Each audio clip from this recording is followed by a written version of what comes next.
Friends அனைவருக்கும் வணக்கம். இன்றைக்கி நம்ம வீட்டில் சுவையான மட்டன் கிரேவி செய்ய போகிறோம். வாங்க எப்படி செய்யலான்னு பார்த்துடலாம். சின்ன வெங்காயம் ஒரு 10 கட் பண்ணி வச்சுருக்கிறேன். அது கூட ஒரு பெரிய வெங்காயம், கொஞ்சமாக ஒரு 10 இலை போல் புதினா எடுத்து வச்சுருக்குறோம். 2 தக்காளியை பொடிசாக கட் பண்ணி எடுத்து வச்சுருக்குறோம். வாங்க எப்படி செய்யலான்னு பார்த்துடலாம். கடாயில் எண்ணெய் ஊற்றி வெங்காயத்தை ஃபஸ்ட்டு சேர்த்து வதக்கிடலாம். வெங்காயம் இந்த அளவுக்கு கண்ணாடி பதம் வதங்கினா போதும். இப்போ புதினாவை சேர்த்து விட்டுறலாம். மட்டன் கிரேவி எப்போ செஞ்சாலுமே கொஞ்சமாக புதினா சேர்த்துக்கிட்டோன்னா நல்ல வாசமாகவும் டேஸ்ட்டாகவும் இருக்கும். நெக்ஸ்ட்டு கட் பண்ணி வச்சுருக்கிற தக்காளியை சேர்த்து வதக்கிட்டோம். நெக்ஸ்ட்டு தட்டி வச்சுருக்கிற இஞ்சி பூண்டு பேஸ்ட்டு சேர்த்துக்கலாம். நெக்ஸ்ட்டு மட்டன் கிரேவி ரெடி பண்ணுறதுக்காக மட்டனை நம்ம ஆல்ரெடி வேக வச்சு தான் வச்சுருக்குறோம். மஞ்சத்தூள், தனி மிளகாத்தூள், பெப்பர் பவுடர், இஞ்சி பூண்டு பேஸ்ட்டு இதெல்லாம் போட்டு ஏற்கனவே நல்லா சாஃப்டாக வேக வச்சாச்சு. இப்போ நம்ம அதை கிரேவியில் சேர்த்துடலாம்.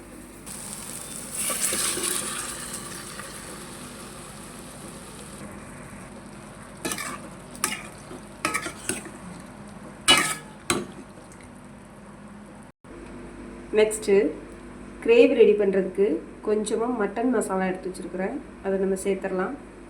மட்டனில் ஏற்கனவே மஞ்சத்தூள், பெப்பர் தூள், கரம் மசாலா, தனி மிளகாத்தூள் எல்லாம் போட்டு தான் வேக வச்சோம்.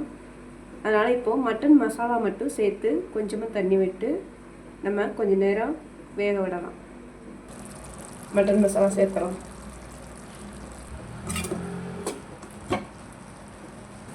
நெக்ஸ்ட்டு ஒரு 1/2 டம்ளர் வர்ற அளவுக்கு தண்ணி ஊற்றி சேர்த்துக்கலாம்.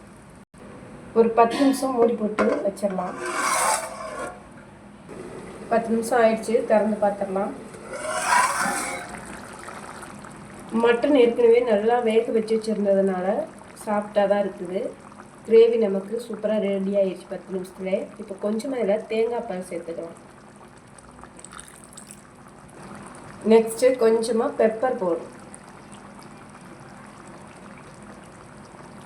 பெப்பர் போட்டதுக்கப்புறமா ரொம்ப நேரம் வைக்கணும் அவசியம் இல்லைங்க. ஒரு 5 நிமிஷம் வச்சு ஒரு கிளறி விட்டுட்டு அப்படியே வச்சிட்டோம்னாலே ஓகே தான். சூப்பராக ரெடி ஆயிடுச்சு மட்டன் பெப்பர் கிரேவி மசாலா. டக்குன்னு ரெடி ஆயிடுச்சுங்க. அந்த மட்டன் வேக வைக்கிறதுக்கு மட்டும்தான் நமக்கு டைம். கிரேவி ரெடி பண்ணுறது மிஞ்சி போனால் ஒரு 15 மினிட்ஸ் தான் ஆகும். ஆனால் சூப்பராக இருக்கும் டேஸ்ட்டு.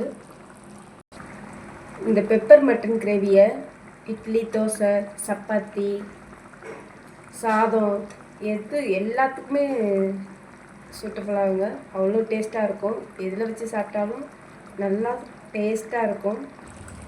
சட்டுன்னு ஈஸியான முறையில் எப்படி பெப்பர் கிரேவி மசாலா செய்யலான்னு சொல்லி காமிச்சிருக்கிறேன்.